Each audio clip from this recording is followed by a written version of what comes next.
Welcome to success ગુરુ. વિષય વિજ્ઞાન, પ્રકરણ 13. આજે આપણે જોશું જૈવ વિઘટનીય કચરો અને જૈવ અવિઘટનીય કચરો વચ્ચેનો તફાવત. તો ચાલો શરૂ કરીએ. જે કચરાનું જૈવ પ્રક્રિયાઓ વડે વિઘટન કરી શકાય તેને જૈવ વિઘટનીય કચરો કહે છે.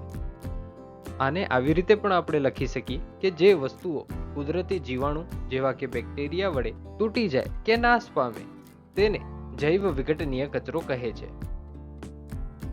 જે કચરાનું જૈવ પ્રક્રિયાઓ વડે વિઘટન કરી ન શકાય તેને જૈવ અવિઘટનીય કચરો કહે છે. એટલે કે જે વસ્તુઓ કુદરતી રીતે તૂટી કે સડી નથી જતી તેને અજૈવિક કે અવિઘટનીય કચરો કહે છે. વિઘટકોની પ્રવૃત્તિ દ્વારા તેનો નિકાલ થઈ શકે છે. એટલે કે કુદરતી રીતે આ કચરાનો નાશ થાય છે. વિઘટકોની પ્રવૃત્તિ દ્વારા તેનો નાશ થતો નથી, એટલે કે કુદરતી રીતે તેનો નાશ થઈ શકતો નથી.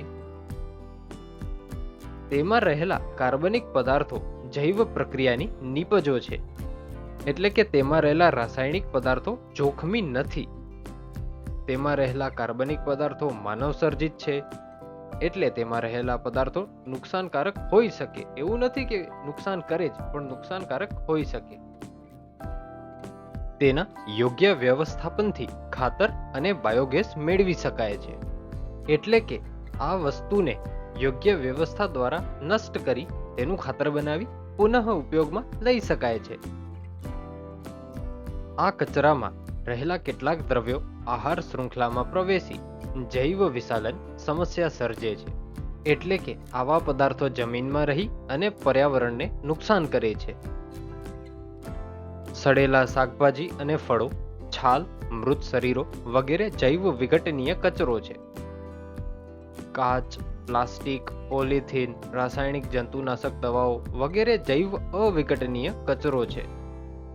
સારાંશમાં કહું તો જૈવ વિઘટનીય કચરો એટલે કુદરતી રીતે સડી જાતો કે નાશ પામતો કચરો, અને જૈવ અવિઘટનીય કચરો એટલે કુદરતી રીતે સડી ન શકતો કે નાશ ન પામી શકતો કચરો. Thanks for watching. આવા જ એજ્યુકેશનલ કોન્ટેન્ટ માટે સબસ્ક્રાઇબ કરો સક્સેસ ગુરુને.